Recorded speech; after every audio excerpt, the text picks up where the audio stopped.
Take a breath, let it go, and know the truth. The truth that the perfection of spirit, that absolute whole intelligence, that creative force of the universe, that perfection is right here. It always has been, right where we are. It moves with us. We move with it. It is the true essence of life. It is the source from which all comes. And the destination to which all goes. It's the one thing that's happening flawlessly, beautifully, elegantly. It is us. And certain that this is so, this is a gathering of the divine. And I know that our time together reveals that again and again and again and awakens us even more to the truth of who we are. And that our lives continue to fall into that beautiful connection of knowing that this is who and what we are. And all is well, because all is God. So we bless this gathering, and we know that our time together is well spent. We know that this is a good thing that we do, and that our lives are improved by it, and that we move from this place, improving life even beyond this place, this sacred ground, into something more wonderful for everyone that connects with us. And with that blessing intact, knowing that it is so, right here, right now, and always in gratitude and love, we simply let it be, as together we say. And so it is. Thank you. Thank you. Thank you. Everybody have a good day? Yes. Wonderful. All right. If you didn't have a good day, leave it outside. I like that. Yeah. Because we got some wonderful stuff to talk about tonight. It is class 4 in our series, and the topic tonight is the creative process, something I love to talk about. So this is going to work out really great for me, and I hope you can come along with that. We're going to start our work on page 12. Wow, class 4, we've already gotten to page 12. We're just flying through this stuff. The creator of this course said to me in an early conversation, we imagined that you could do a 6-hour Saturday workshop to do this. I go, oh, no. It's way more than that. So we're starting here, and we've got a quote, but I'm not going to go into that. What I want to do is jump right into this first metaphor, example, or this way of understanding the creative process. And it resembles the graphic on page 12 in your workbook. It's all. Is it page 11 in yours? Oh well. Okay, well that's fine. That's fine. I'm on page 12 in mine, but that's because the people that are putting this together keep changing it. In fact, I have another version that I will not look at because we're going to do this one. Okay, so what you're looking at is this example of how a seed germinates and moves into a plant. And so how does this relate to the creative process? Well, the idea is that the same way one would take a seed, a bean or any sort of seed, and put it into a fertile ground, make sure it gets water, make sure it gets sunshine, and that thing will germinate. Most every time. Now, I'm going to tell you every seed that ever got put in the ground germinates. That's not so. But for the most part, seeds tend to germinate. And if you've ever bought a pack of seeds, that's way more seeds than you need. A bag of tomato seeds will make you 10,000 tomatoes. Unless you're a farmer, don't do that. But that's the way seeds work. They come up, they start from that place, and they get a sense when they're put into that environment that they should go ahead and come to life. And they do. And before long, you've got a plant sticking up out of the ground. Now, it's interesting that in this graphic that you're looking at on the screen here, the first 3 segments here, the first 3 steps they show in this process, the surface doesn't see a change. Yet it's very active. Something's happening. And with this model, you can see that, but you can't from if you go out and plant a garden, there are many days go by. You go out there and look at nothing. Obviously, it wouldn't be really bright for you to dig the plant back or the seed back up to check it. And that really relates to how we do our own creative process, how we create in our lives. We aren't supposed to go back and check it every minute. Now, it's true that I have seen people who've done spiritual mind treatment, open their eyes and boom, it was there. Or before the end of the day, it was there. That absolutely happens. But that's not what normally occurs. What normally occurs is that there's a process going on. And I'll also tell you that those that have it suddenly shown up, that process has been going on for a while. It's not that it's just because they're treating now, this stuff that we do is not linear. You know, it could have started months ago with someone getting an idea and putting something aside, or putting something in the mail, or ordering something online, or God knows how things happen.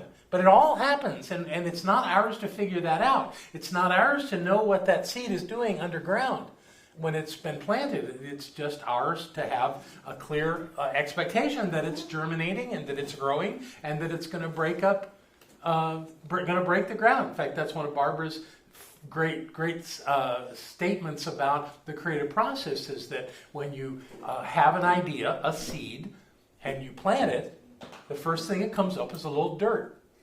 So when it doesn't look exactly the way you'd like it to look, it's still okay. That's not a problem. I remember once someone asked me to do treatment for them to be in a loving relationship. And I agreed, and I said that I would do that. And they came back to me not long after that and said my treatment didn't work. I said, well, tell me what happened. I said, well, my ex-wife called me and we had an argument. And I said, you want to be in a loving relationship without healing that relationship. That call you got from your ex-wife was a manifestation from the treatment. This is your opportunity to clean that up, so that you can get ready to have that relationship that you want to have. Because where you are right now, it's not going to happen that way. This is your opportunity. And of course, it changed his focus, and he went off and worked on that. So the idea here is that don't get the idea with treatment that a practitioner or you are going to do something and that's going to be the end of it. And it's just going to show up sweetness and light. That tends not to be how it happens. Sometimes you don't even recognize the manifestation you get. It's like you plant the seed and 3 different things come up. Well, the other 2 seeds obviously were floating through the air, and landed right there next to the one you planted. Well, what are you going to do? Well, you're going to figure out which one is your plant, and you're going to pluck the other 2 out.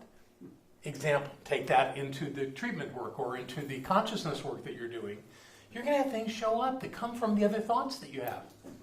Because you have doubts. Come on, who doesn't have some doubts that this thing is going to work out? None of us are absolutely certain beyond any measurable doubt before that thing shows up. I mean, there's always this little thing that says, well, let me know when it happens. I'm certain it's going to happen, but I don't know when. I don't know how. It's none of my business. All I know is it's going to show up. So be ready and be paying attention, because it takes some attention to see that it comes out. You may have the idea that it's going to look a certain way, and it may look a different way. Another one of my favorite stories about treatment was when a member here at the center was going through a bankruptcy, and he needed a car. And obviously he couldn't get credit. So he found a car, and the owner of the car didn't want to finance it. And he came to me and said, I want you to treat that I can buy this car, that I can find financing and buy this car. And I said, I can't do that. That's outlining. And we don't do that. We don't tell life how it's supposed to be. We simply know that it's so. And he wasn't particularly pleased with that. But it really didn't matter. That's where we were. I said, but I'll treat for you that you have the car that will get you where you need to go, safe, reliable, the qualities that we agreed on. I can do that all day long. But I can't treat for that car to be your car. And so he agreed, reluctantly. And he came back to me a few days later, all excited. He was driving down Patton Avenue, not far from here, past one of those used car lots. Saw the exact same car. I think it was a Cadillac. He really wanted it. Exact same color. Went in there and talked to him, and they said they'd finance it for him. So what's the difference? You know, we get our minds focused on it needs to be a certain way. Well, it is going to be a certain way. If that's a kidney bean that's in there, a kidney bean's going to be the thing that comes up there. But is it going to be on your timetable or the timetable of the process that it's going through? It's going to be that, and it's going to be fine. I gave a talk recently about patience and perseverance, and that's part of the game, is being patient and letting it show up. I mean, we all want things in our lives. If they all showed up at once, we'd be in trouble. You know, then we'd have to figure out which ones we want to keep and which ones we had to let go. So let it unfold. Let it happen. So this is a pretty basic idea on how it works. And the fact that you always get the plant that will produce more of the seeds that are similar to the seed that was planted. Does this process make sense to everybody? It's a pretty simple process. It's been used in teaching the creative process for over 100 years that I know of. Maybe for 1,000 years, I don't know. But it's a good way to look at it and to understand it. That's the easy way to do it. So now I want to do a little movement beyond that.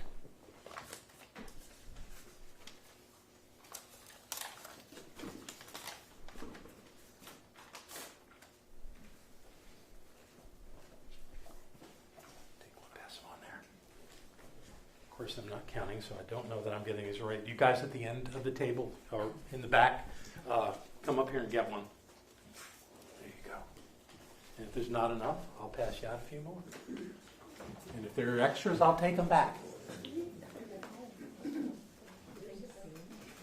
You might notice that this is a seed. Okay.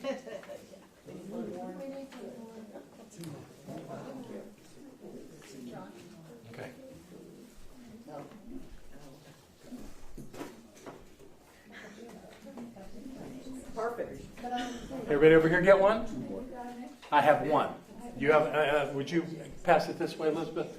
And would you all pass this down? There we go. Okay. So this is a seed, right? Here's some of the same kind of seed in the palm of a hand. Little tiny things, not much to them at all. So there's something inside that little seed that tells it what it's supposed to be. Right? That all seeds are that way. Some seeds are really big, like a coconut is a seed. You know, and a coconut palm will come out of that. But that's really big. This is pretty tiny, right? Mm-hmm. So you wouldn't think you'd get much of a plant out of it, right? Yeah, some of you know what that is. These are seeds of the Great Western Coastal redwood tree.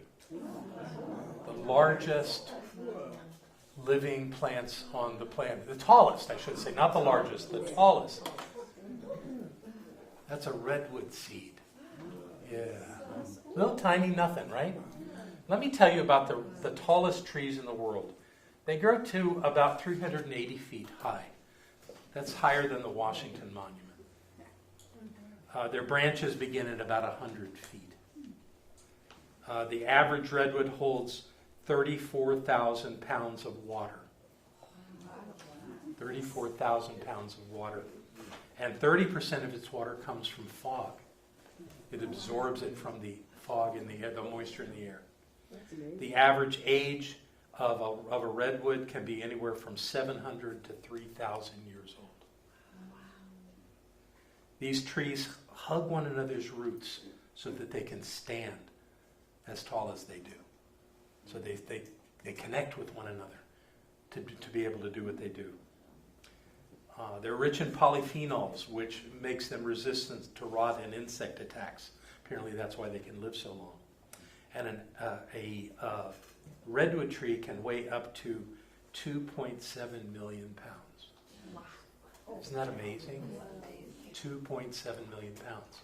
All of that dwells in that little seed.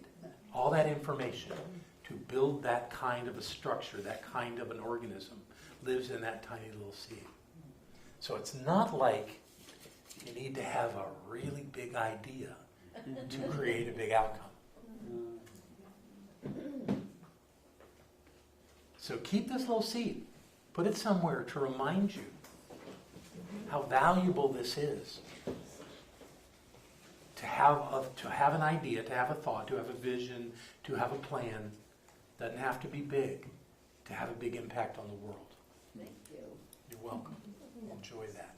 Thank you. Yay. Perfect. Oh, I was going to show you a picture of redwood. That's what they look like. Yep. Majestic things. In many places, their roots combine to hold them up, and they actually are places where they grow so close together that they are able to create ecosystems up hundreds of feet in the air, where not just birds but all kinds of animals live and never come down out of the trees, because it creates a place where they can just move around and have their lives and have everything they need right up there in the air. Isn't that lovely? Hey, who's been in a redwood forest? They're amazing, aren't they? It's majestic. There's something so glorious about it. And again, it all comes from that little seed, just like that. Yeah, it does. Well, that's because there's so much oxygen there. They're creating oxygen like crazy. All right. So that's one example, the seed of soil plant example of how the creative process works. My favorite example is this one. You recognize that? Yes. Okay, that's called the teaching symbol of science of mind. I'm not sure that it was created by Dr. Holmes, but he sure snatched it and made it work for us. So it has never been an official logo of this movement, but it is probably the most recognized symbol of this movement. It was the movement or the organization embraced this burst that we see with our logo, which is our logo, really because all of their studies said that people looked at that and said, "What's the V?" So it's not a V, and I'll explain that in a few minutes. But I want to go through this idea of what this symbol means, so that you all get a sense of how this is intended to work. So we start with the circle. This is a symbol, so it isn't accurate, and it isn't representative completely. It does represent it, but it in a limiting way of this creative process, because the circle represents a circle with no circumference. Think about that for a moment. A circle with no circumference. That's an odd concept, but the idea is that it's infinite, that it has no limitations, and that time and space are not boundaries of this circle. This circle is the total sum of everything that is or could ever be. That's what it means. That's what it's about. So we start with a circle, and then we divide it into 3 sections: a top, a middle, and a bottom. Each one of those sections has a different aspect to it. Now, one would say that even though I'm going to start with the first one and we'll call it spirit, that's not all of spirit. The whole thing is spirit. It's just that's the invisible presence of the divine, which certainly has no limitations whatever. Space or physical form does have limitations. This does not. This is unlimited presence of spirit that transcends time and space. It's where the creative force begins. It is that which we are. And from there, we go to the center section. I wanted to read you some things that relate to what spirit is. These are all out of the textbook. The one absolute self-knowingness of all. The active and only self-conscious principle. The universal I am. Self-existent cause, having all life within itself. The principle of unity. All life, truth, love, and beingness. The source of all power in the universe. And that which enables man to know himself. And remember that Holmes always talked in the male relation, but he means people when he says that. So those are just a few of the ways that spirit is described in our teaching.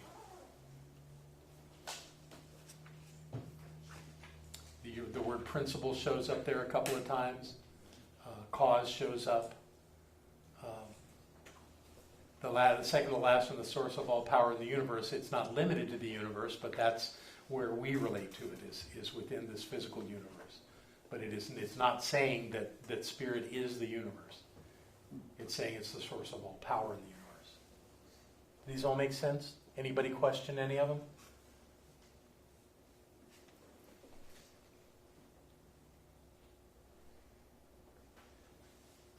Okay, so now we go to the center. And the center is called law. Why is it called law? Because law isn't a particularly attractive word. Well, this whole idea of what law is very different than human law, than the laws of governments. This is not the same thing. In fact, I love to make the point that this is exactly the opposite, in that this law creates infinite possibilities, where the law of humans tend to say that if you cross this boundary, you'll be punished. This law has nothing to do with punishment. It has to do with the creative element of life. And that center section is the creative force of life. It also is spirit, but it's a mechanism. Now, if you ask me how it works, I haven't a clue. I just know that it does. And it's got other names. In fact, all of these things have other names, but probably the most popular is subjective mind. That was supposed to have a black background on it, but law equals subjective mind. They're the same exact thing. Now, we've talked a little bit about subjective mind here, and the idea of subjective mind is that we have this one all-knowing presence that contains everything that is known. And that's what subjective mind is. It is the storage. Remember the store in the warehouse? It's the warehouse. It's got all the information of everything that has ever happened and ever will. It's unlimited in that regard. And because of that, it is also usable. The term subject means that it is subject to that spiritual presence that's at the top of the circle. So it will do what the top of the circle calls it to do. So let's talk about some of the things that it can do. Well, boy, I should have put a different background on this. Let me go ahead and read this out of my notes, and I will correct that. So if you're watching this online and you hear, thank you, and you hear, oh, look at this, it's the wrong background, it's probably going to be corrected and fine for you to look at. So this says, there is but one subjective mind in the universe. It is deductive. It is receptive. It is plastic, neutral, impersonal, and creative. It is the stuff from which all things are made. You can impress upon it a certain image of thought or a certain process of realization, and you will get a result. For it is the actor. It is the actor. So what does all that mean? Finally, I fixed my slides. Let's look at those words they used to describe it. Deductive. What does deductive mean? It's a word we don't use often, but Holmes likes it a lot. My favorite synonym for deductive is rational, meaning it makes sense. It doesn't do squirrely things. It receives the impress. The law receives the impress of our thought and does something logical with it. It's not like if you planted an apple seed, you'd get an orange tree. It doesn't do that. It's rational. It follows a line of a realism in a way that what it's creating a mirrored effect of the thought that was given to it. It doesn't just change it to something else because it thinks that'd be better. It's deductive. The next one was receptive. What does that mean? What's another word for receptive? Another way to state receptive or receptivity? Open. That's a great one. In fact, that may have been the one I used. Open to receive.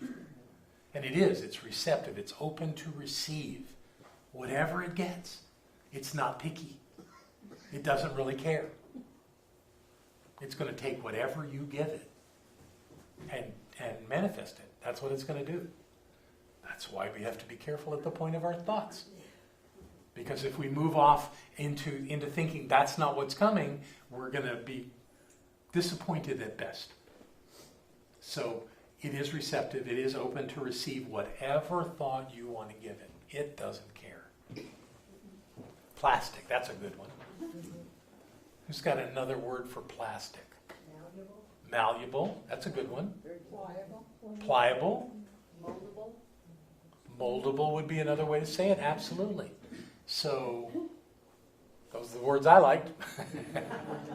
So, that means that it is able to take whatever we give it, which is in thought form. We're either envisioning it, or we're applying words to it, or we're applying feelings to it, and it is actually able to take those elements that we give it and mold it into something that resembles that. That's what makes it plastic. It's neutral. This is really important. How would you describe its neutrality? It doesn't care. It really doesn't care. That's great. That's what I love. It doesn't. It'll produce whatever you put up. So when you're having those moments of being afraid that something's going to happen, and you're thinking about that thing that you're afraid is going to happen, you're actually influencing the law to create that in your life. It's just like you're asking for it. I've often said it's like wearing a neon sign that says, "Hit me." You're calling for it. You're asking for it. That's why worrying is like the worst thing we can do in our lives. It gets in our way. And I'm sure you've had times where you've worried about something and it turned out fine. But why take the chance? You know? Why do that? Why, and it may not even been your consciousness that helped it to turn out fine. I've seen plenty of situations where it was looking like it was going really well, but that worrying was still going on with somebody, and sure enough, everything shifted around and it just went to pot. Ha! So don't do that. Let's realize that the law doesn't care. It's taken everything you're thinking and creating it. It is unbiased. It makes no difference between pain and partying. It doesn't care. Which is good, really. That means it's not in our way. So many people talk about their angels and that support them, and God, that's a lovely idea. But that's not what's happening with this process. It's not that somebody's back there making sure we're okay. It's comforting to think that, but truth is the law doesn't care. It will create whatever we put into it. So we must be very careful about what we put into it. I think the last one was impersonal. That's another piece of it. Doesn't care who you are. Doesn't care how much money you have or don't have. Doesn't care how many friends you have or don't have. It doesn't matter how impressive you are as an individual. It doesn't care. All it cares about is what you're thinking. It's all it's focused on, is what thoughts are you giving it to create with. And it wants to create. It's very open and ready to receive and create all the time, 24/7. No exceptions, always available. Always up, ready to go. Let's do this. But you got to tell it what it is.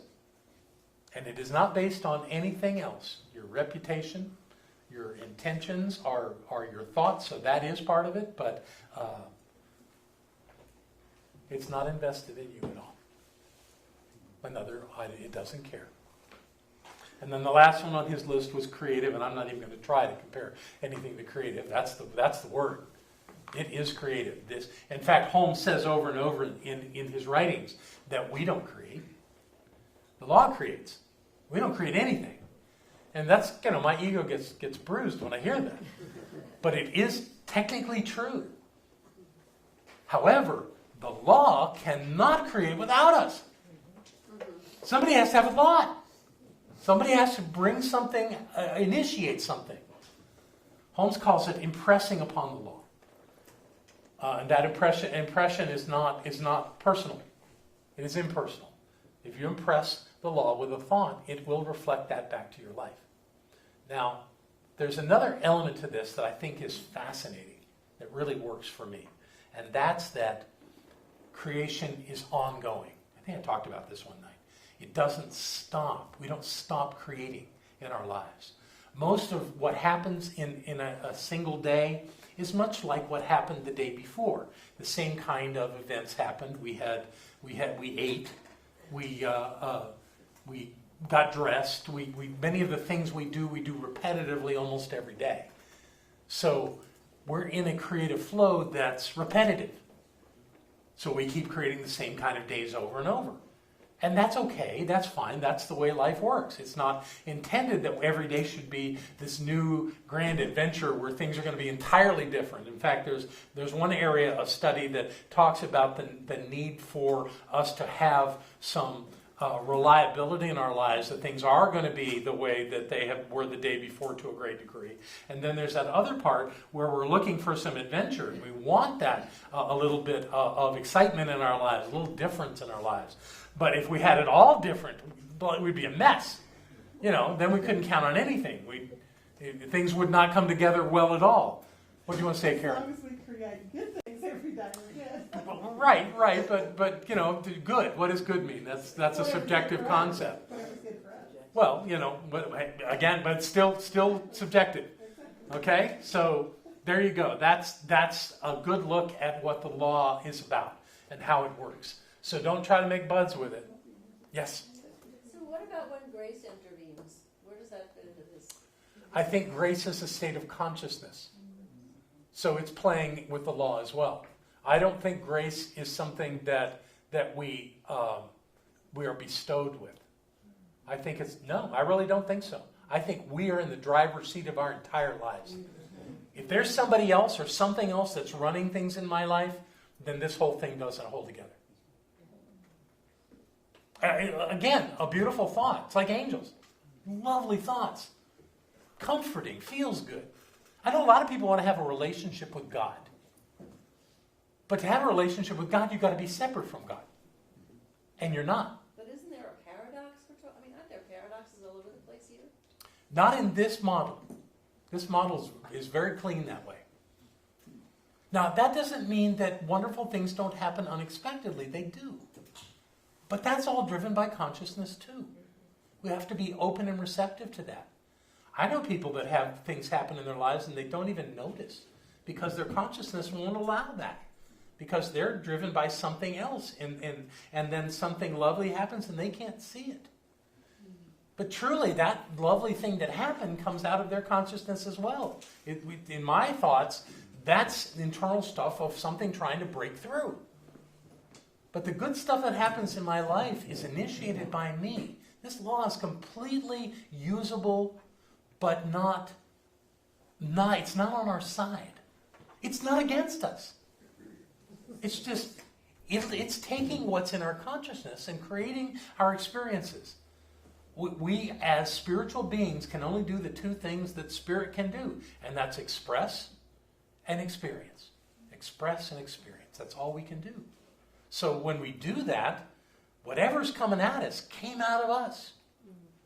Even if it looks like somebody else or something else or some lovely thing that I was not expecting, it still came out of us. It's still based in our consciousness.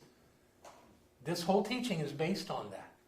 And it's not to take away the sweetness of other perceptions, but it's really laying it all right at our feet that it's our job to do this.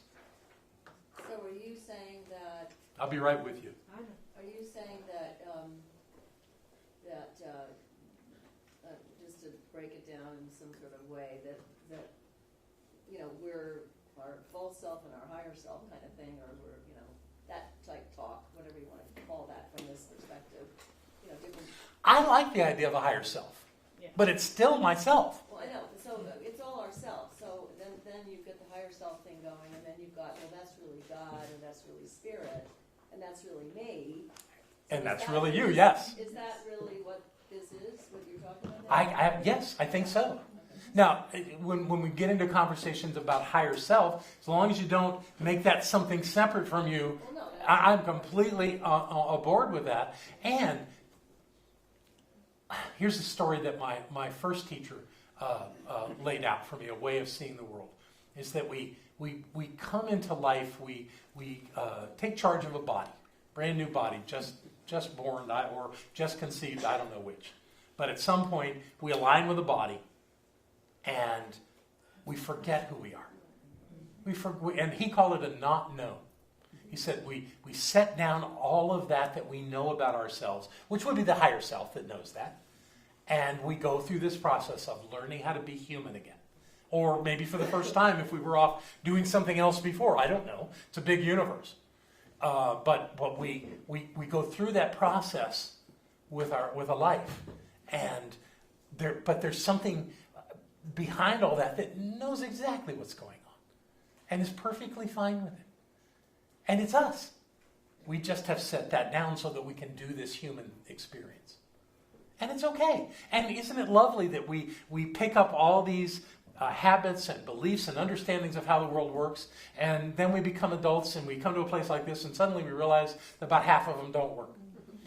Okay, so now we got time to let those things go and reestablish this greater understanding of who we are. It's a lovely journey. Not particularly easy, but it's a lovely journey.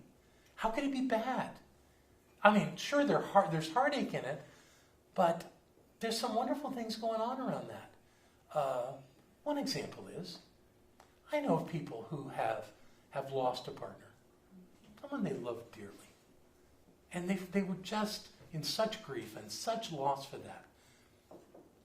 And they thought it was at the end. They thought that's the only time they would ever feel that. And then they move on with their lives, and something happens, and they find somebody new. They didn't think was at all possible, and yet they do. And they start again to find love and to have a wonderful life. Isn't that glorious? Isn't that sweet? Sure, there's that heartache and that burden of that time. But that's part of the game. Gibran said that we can only feel the heights of life if we feel the depths of life. What was that name? Khalil Gibran. Can you spell A new one for you, huh? Later. Okay. Gibran. Thank you. I'm ready to let April speak. You have something to say, Yeah. dear one. So the creative process always works. So if I believe in grace or if I believe in angels, then I'm creating that in my life. You're creating things that certainly fit into that model. Yes. That's true. Yes. That's true. And when we get back into the circle and I start talking about, remind me of that because it's so easy to illustrate how that works. Absolutely. Okay. Yeah. All right. So we got a sense of what the law is about, right? Let's go on to the final section here, which is called many things, but I call it body. And what it includes is everything that's physical, everything that is visible, everything that is, well, it's more than visible because radio waves are down there, even though you can't see them. So there's lots of elements and aspects that are not visible. But it's interesting to me how the universe is organized. And if you start looking at molecular structure, atomic structure, and how all of this fits together and creates form and function in our lives, it's mostly empty space. But the way it's structured is perfect for a being who has the five senses that we have. For us to be able to see things and hear things and touch things and smell things and taste things. It's perfect for that. So it's like the universe was designed for us to be in it so that we could experience all of that. I mean, you can't argue that some intelligent force created this elegant universe so that at least humans, maybe untold numbers of other life forms are using it even better than us. But for us, this is really working because our senses pick up this sense of form and use it.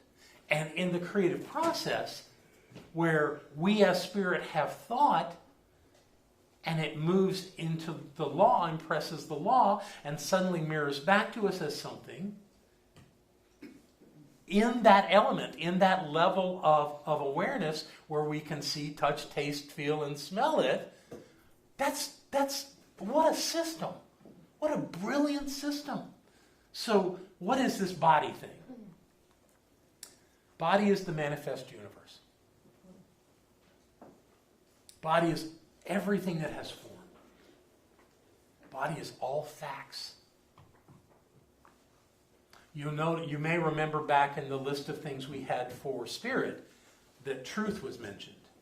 And there's a lovely conversation to have about the difference between truth and facts. Facts change. You could say, well, that's the fact right now. Well, that's true. It is the fact right now. But will it always be? Or could it change? And if it changes, that makes it malleable. That makes it something that's part of this moving thing called life and such.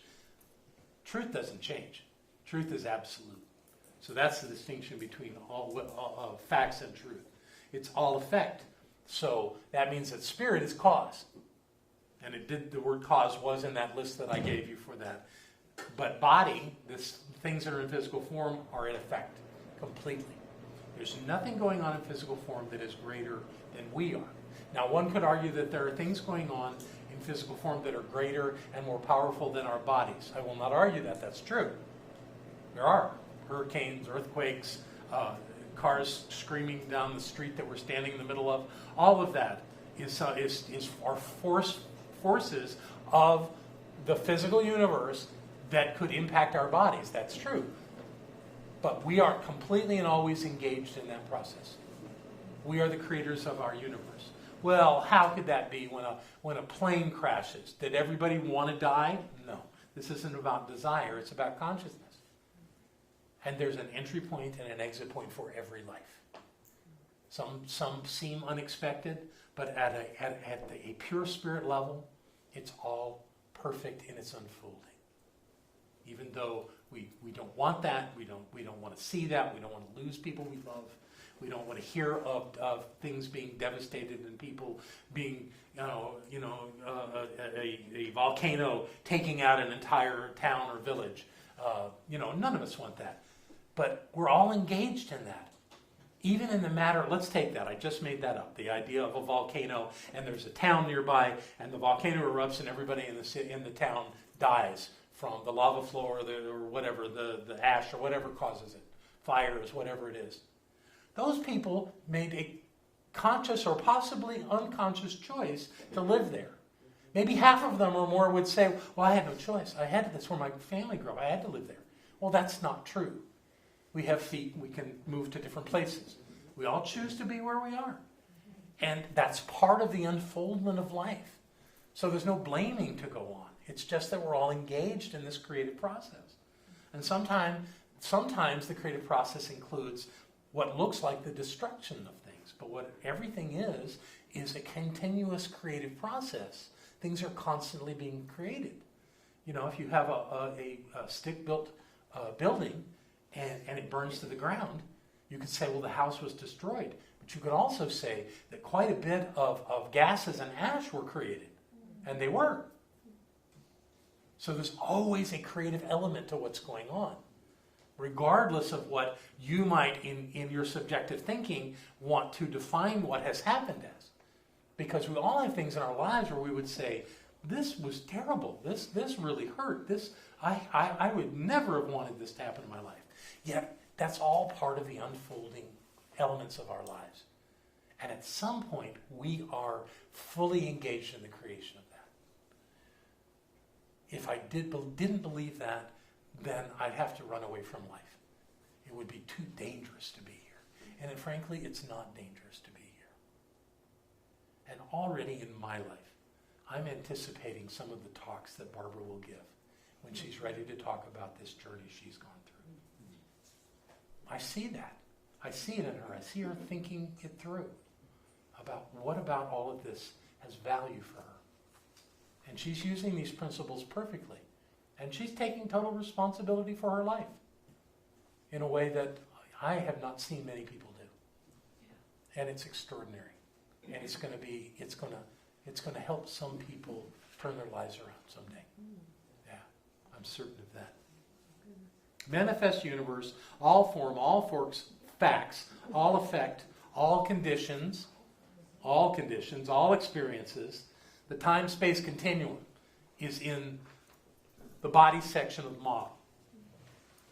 Everything that has to do with anything related to time or space, you can't really separate them.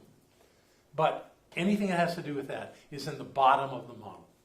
Reflection of consciousness. It's exactly what it is. Now, it's the law that's doing the reflecting, but it is the manifestation of consciousness or the reflection of consciousness. That's what drives it. And strangely, even though later in his life Holmes said that that when we're sick, it's not an illusion. He did say in the textbook that body is the illusion of matter. And we talked about that a little bit. We talked about how cellular structure, not cellular, but molecular structure, there's just mostly empty space there, yet it creates enough of movement that it looks like something's real and there. But really, mostly everything is empty space. Even in a lead bar, mostly empty space. So everything that is available to your senses or that is involved in that, well, I mentioned radio waves, anything like air. Can't see air. We know it's there. We know well enough even how to separate the different gases and get oxygen separated from nitrogen or anything else. We know how to do that, yet we can't see it. That's all part of the physical body of God. And again, the body is in the circle, so it's part of spirit. It's not separate from spirit. But Holmes described that by saying that the creative source or force of the universe, that it is within everything that is manifest, but it's not absorbed by its creation.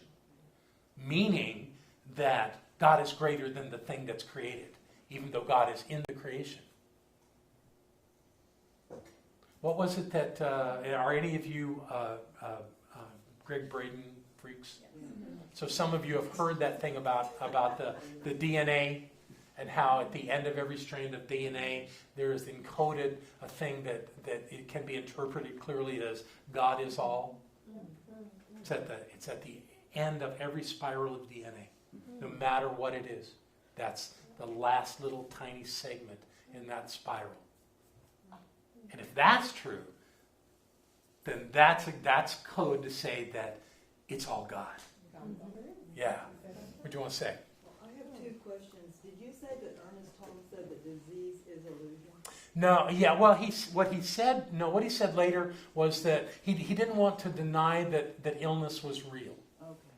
He didn't want to, because he probably saw his practitioners and other ministers telling people, oh, you say you're sick, but it's just an illusion. And he said, no, it's real.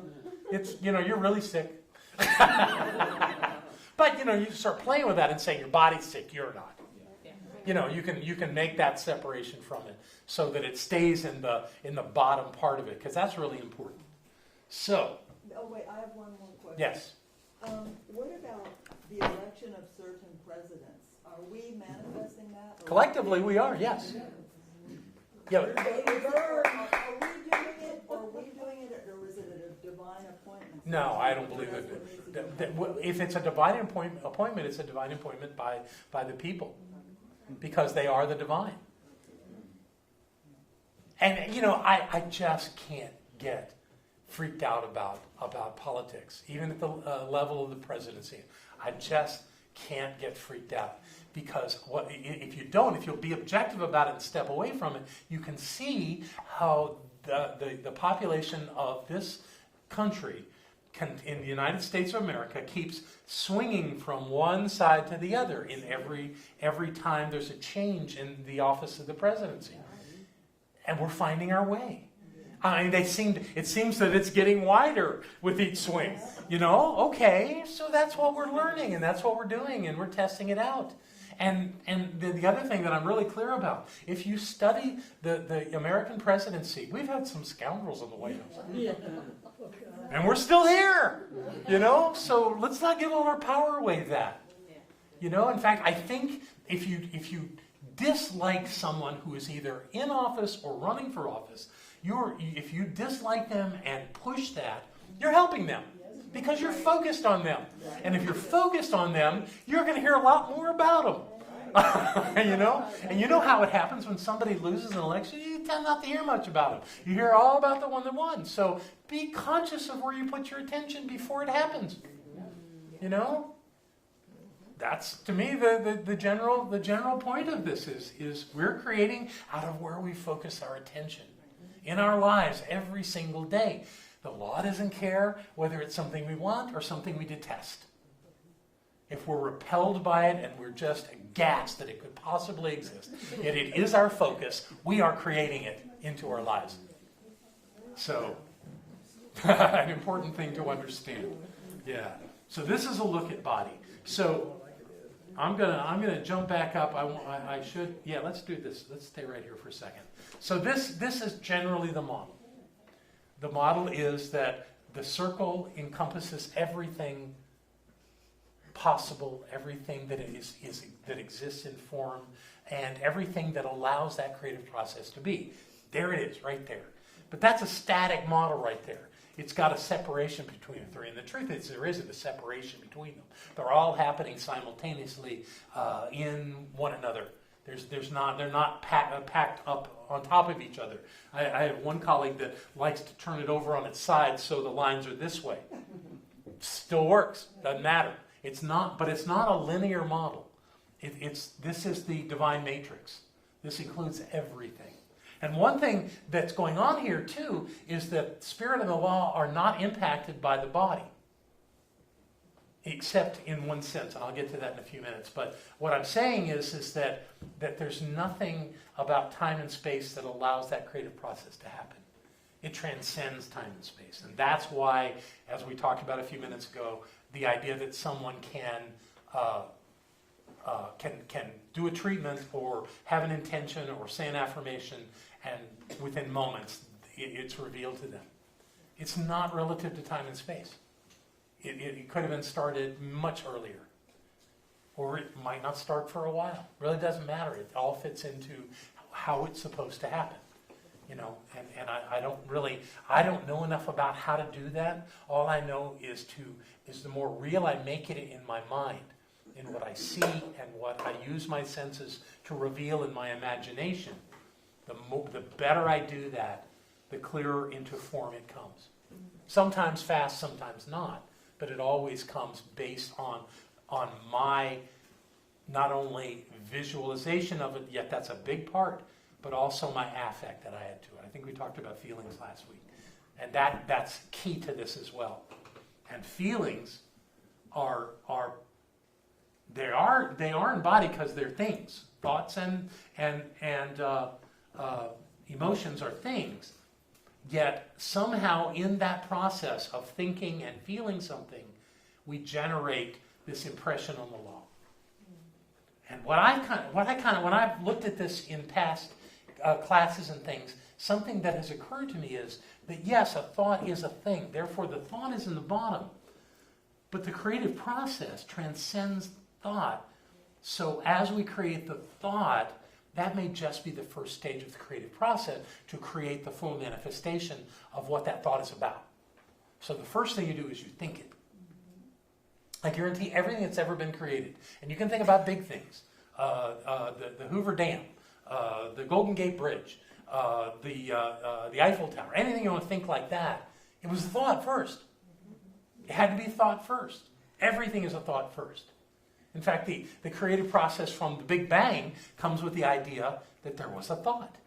I think in one of the Gospels, I think it's John, it says there was the Word, and the Word was made manifest. You know, that's a metaphysical concept right there, because word and thought would be the same idea. Well, the idea would be too. So all of that fits together perfectly, and that's where we're going to take a break and let you all get something to eat or drink, and we'll come back here in a few minutes and pick it up again. Okay, so we've got this static model right here of three aspects of the divine. We're going to take it into something beyond that. And we're going to start with that. I'm intentionally breaking up this thing that people think is a V, because it's not. What that part of that center structure is about is moving from the pure, invisible, creative source presence through the law into physical form. That's what that side of the line means. Pretty simple and straightforward. That's how it works. And well, I'll say that here in a minute. So then you've got that side of it, which the way I interpret this is that's actually the awareness of what has formed in the body part of the model, meaning that this one on the left goes down and the one on the right goes up, right? So that the left side is your expression into spirit, and the right side is the experience that comes from it, and the observing of it at the end. And if you've looked at most of the models of this that you see, like the one in the sanctuary here, or elsewhere, the one I had up on here earlier, it's got a little thing on the end. What does that mean? You did that so well. Thank you.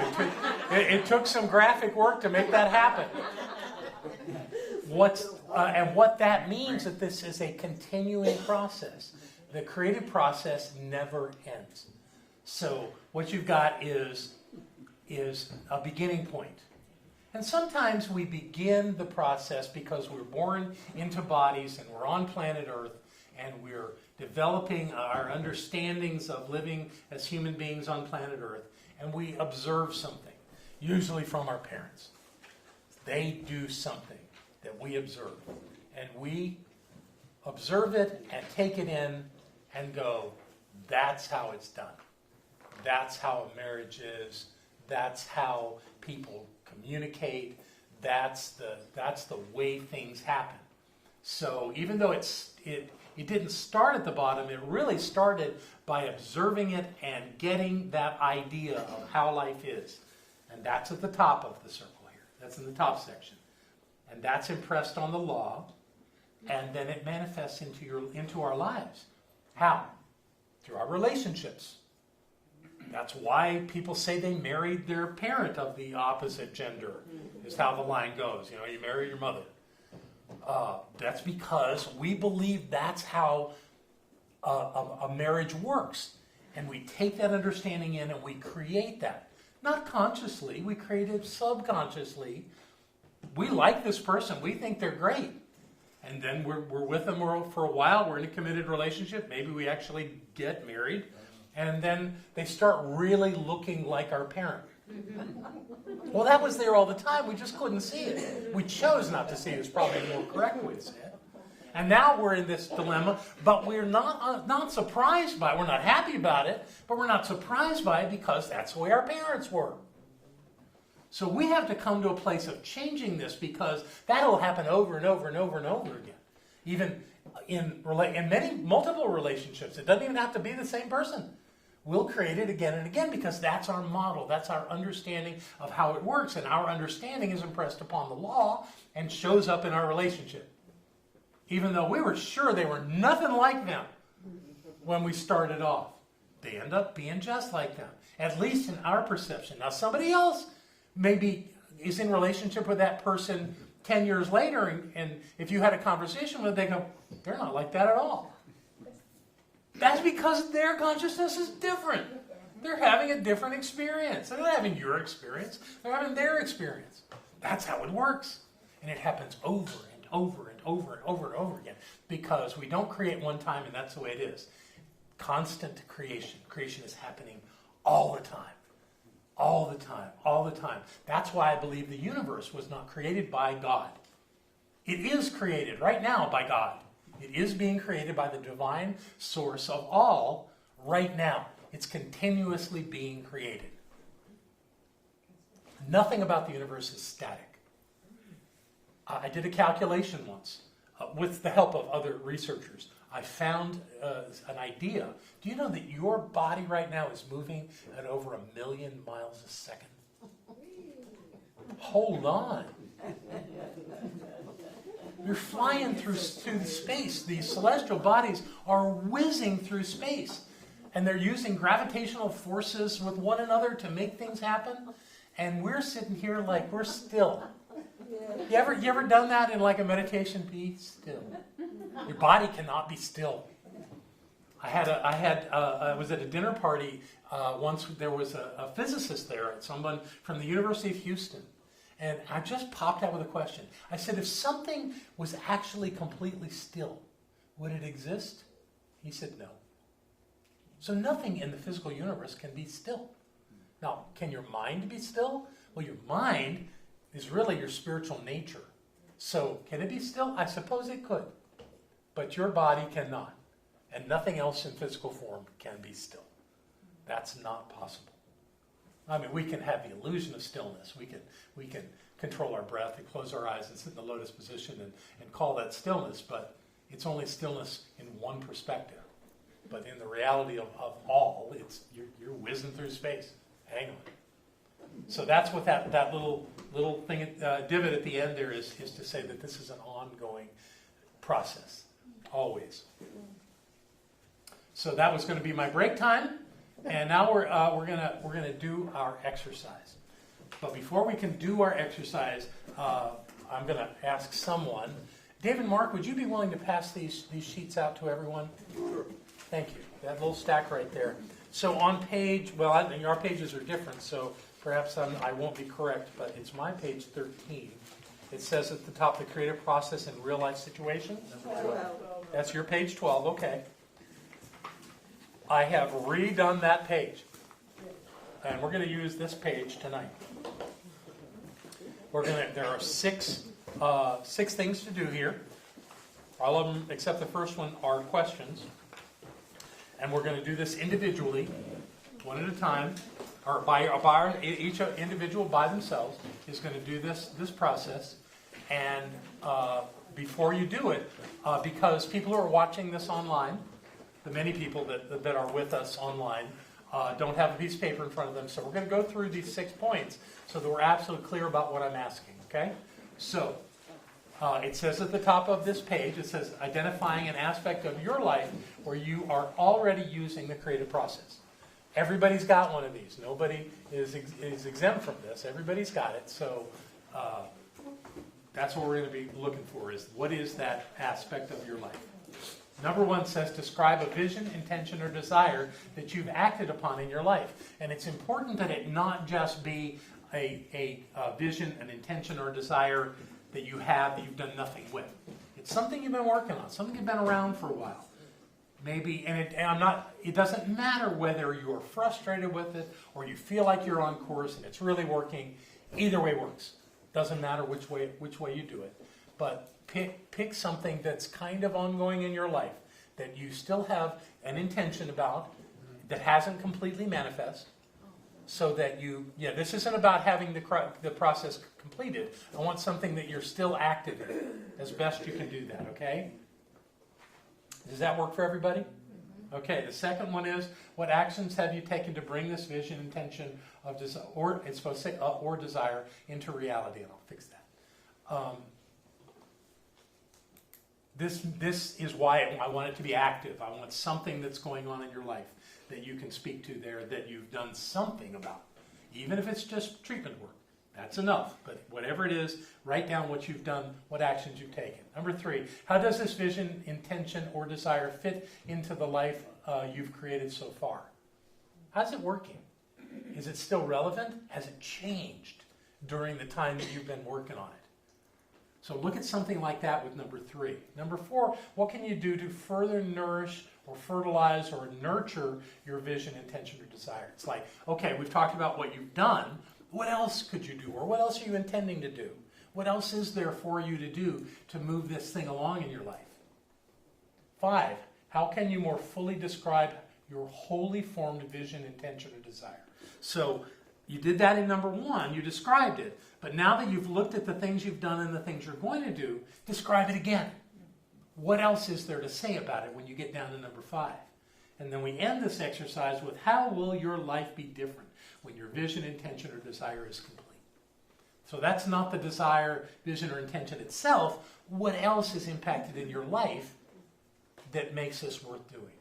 So spend some time doing on that. We're going to turn the camera off, and when we come back, we're going to talk about what to do next. So if you're watching us online, let me tell you what we've done. Each individual took these 6 points and wrote about them, and then they got into small groups and shared. So if you've got somebody to share this with, great. If you don't, then just reflect on what you've written. And we're going to talk about now in the room what we've learned from this. Anybody who learned something in this process? Okay, there have been some people that very clearly have learned. My question to you is, can you recall something that really popped for you when you were listening to your partners around here? And are you willing to share how that impacts you and what you learned from that? Yes, Karen. She reminded me that it's good to write things down. Yeah. Sometimes not just thinking about them or visualizing them, but writing it down so you see it in writing. Absolutely, that's a great And I point. have doing that. Write it down. Write it down. It's like when you have the thought, that's one level of creation. When you write it down, that's another level. In fact, it's the first really place where you can get it, is that you've written it down and you've made it real. I think that's why goals are so powerful, is that we write them down and then we read them, because they're there and we see them. That's a really good point. Who else had something? Yes, Breezy. Expectations. Say a whole sentence about it. Okay. Is to think about what your expectations are. Okay. As you were talking about earlier, not micromanaging how things are going to happen. Okay. You know. Right. That's a really important thing in metaphysics, is that we don't focus on how. Now, it's not that we don't focus at all on how. You know, we're active in our lives and we're moving forward, but we don't make some kind of an absolute plan and say this is the only way this is going to happen. You know, we take our next step, which is logical. That's a good thing to do, but we don't tell the universe that I have to get more money by my boss giving me a raise, and that's it. What a limiting thought. You know, I have to have a new car, and it has to be a Mercedes. Well, maybe you want a Mercedes. That's not a bad thing. That's fine if you want a Mercedes. But are you really going to limit that you have to get the Mercedes from the Mercedes dealership over here? Is that the only way that happens? No, there's all kinds of possibilities. You can't possibly, none of us can know all the ways that something can happen. So don't get in your own way with that, with your expectations. It's called outlining. Don't do that. Let it come forward. Be surprised. This thing we're doing with our stream, you know, we looked at the numbers. They're talking about, you know, a healthy 6-figure number, and I'm going, whoa, I don't know how that's going to happen. And then RJ found a grant or foundation with the state that is considering giving us half of the money. You know, I didn't know anything about that, but we were very clear that we're going to get this stream fixed, or creek fixed, so that, you know, how you can get in your own way. If you start too strongly making a plan and trying to stick to how that's going to happen, be flexible, be malleable like the law. Yeah. Who else learned something here? Who else has a thought? Anybody else have something? Yes. Well, I learned that not only just in this process, but in everything I've been doing, that I have to keep open to those possibilities. Yes. So when I'm looking forward to something and I'm so excited and then it doesn't happen, I'm like, okay, you can be disappointed, or you can know that another possibility is going to show up. The universe has my back. I am creating what I want, and so therefore it's going to happen. Brilliant. I just have to ride with those possibilities. Exactly. And you can, if your expectations are time sensitive, you can end up getting disappointed, and that gets in your way too. So don't do that. Don't get disappointed. Know that it's all unfolding exactly as it must. Stay the course. Stay focused. Be patient. Persevere. Stay with it, and it'll show up. And treating does help. Treating, absolutely, because it disciplines your mind. That's what treatment does. It disciplines your mind. Yes, Sylvia. You all keep talking about treatment. What? I mean, I think I'm doing it, but I don't know what it is. Okay, first of all, we're going to teach treatment. Don't worry about that. You'll learn here. And if you want to know about it before that, there's a book over there in the bookstore called 5 Steps to Freedom, which teaches treatment. It's a good book. Well written. Anything else? Any other epiphanies? Yes. What'd you get? When you share this kind of activity with others, it exponentially increases. Kind of juices you, doesn't it? Yeah, Yeah, exactly. that's right. Because so much of our lives we think we're alone. We're doing it on our own. We're not connected, but none of us do it on our own. We're all doing it with one another, whoever. And to sit down with like-minded people and hear their story about what they're doing can really juice us and really get us excited about what we're doing. Yeah. You know, and being able to say it out loud to people that have never heard what we're doing before brings a whole new element to us as well. So yes, absolutely. Can I say, just being here and have moved away to where there was nobody like this, and then moving back, yes, it's hard to do it on your own and keep it up. That's one reason every Sunday Nobody around you that our PowerPoint says welcome home. That's exactly. Thank you, Karen. Yes, Rick. We, well, one issue that came up with us was time. Mm-hmm.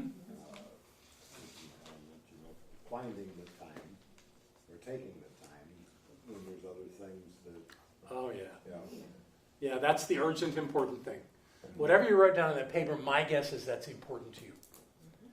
And the urgencies of life will always scream louder than this. So that's part of the discipline too, is like every day, have a time where you remember this. Maybe you don't take an action every day, but you think about it every day. And what you're doing when you're thinking about it is impressing the law.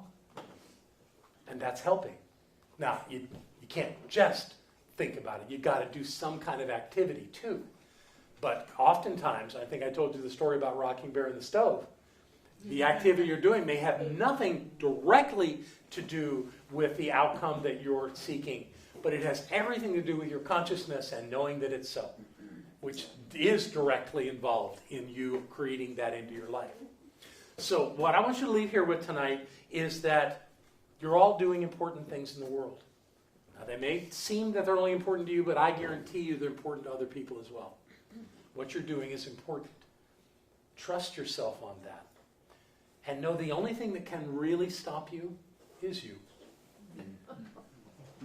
You don't want to stop you, but if you get frustrated that things aren't happening, if you don't know what the next step is and you're afraid, if you do those kind of things, you're only getting in your own way. So your job is to constantly be refocusing on the fact that this is working out. Whatever it is, it's working out. And you're on the right course. Are there course adjustments? Of course there are course adjustments. That's part of the game of life. But whatever it is that's important to you, if you'll think about it, if you'll focus on it, if you'll take action when the time is right, you will end up creating that outcome in your life. And treatment will help. And we'll get to that. But for right now, you're already doing it. You're already creating things in your life every day. Why not create the things you want? So work on what you're thinking. Think about how you can make this real in your life without frustration, without disappointment, without any angst, just that it's fully engaged right now in the mind of God. And all things are unfolding perfectly because you are the presence of the divine right now and always. Yay. Thank you. All right. Woo-hoo. So let's take out what you're going to give. How you going to support this center tonight. I think that many of you got something really important tonight, and now's the time to acknowledge that. So take out what you're going to give, and join me in knowing the truth of Spirit. The truth that all is well, all is God, all is good, and things are getting better all the time. That we come to this place, Center for Spiritual Living Asheville, to remember the truth of our lives, and we are doing a good job of it. And that all is well. And this that we give forward for this center helps nourish the entire organization that we are and all of the good work that we do around the world. And we let that be so right here and right now. And so it is.